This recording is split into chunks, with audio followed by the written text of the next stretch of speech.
I got an email. Actually, it was on my little phone email. It didn't come to our email here at the studio, and so I didn't get it posted. But I did get an email yesterday from someone, as I don't know, as an acquaintance. I was going to say a friend, but I really don't know him that well.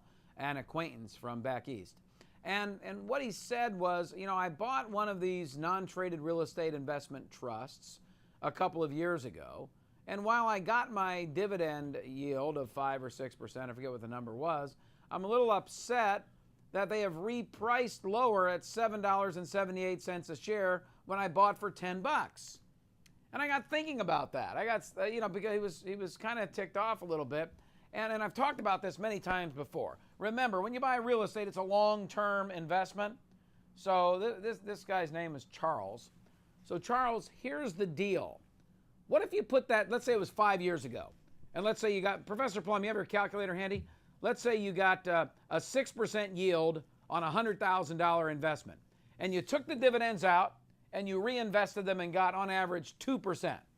So if you had $6,000 a year every year at 2% for 5 years, how much is that $6,000 a year worth, Professor Plum?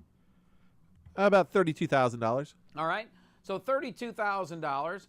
And if you were getting like $7.80, 70, add that to 70, you have $100. So in reality, you haven't lost money, you have broken even over that 5-year period of time. Hardly a great rate of return, I get that.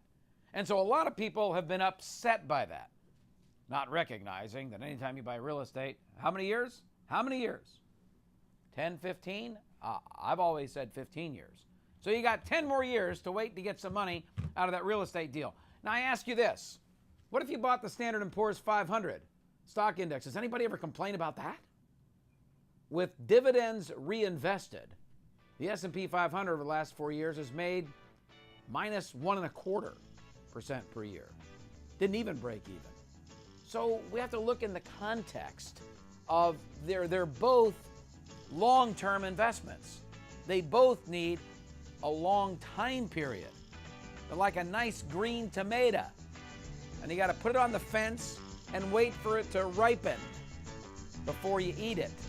In this case, it takes a dozen years or more for it to ripen and be sweet and juicy, like a good hunk of real estate.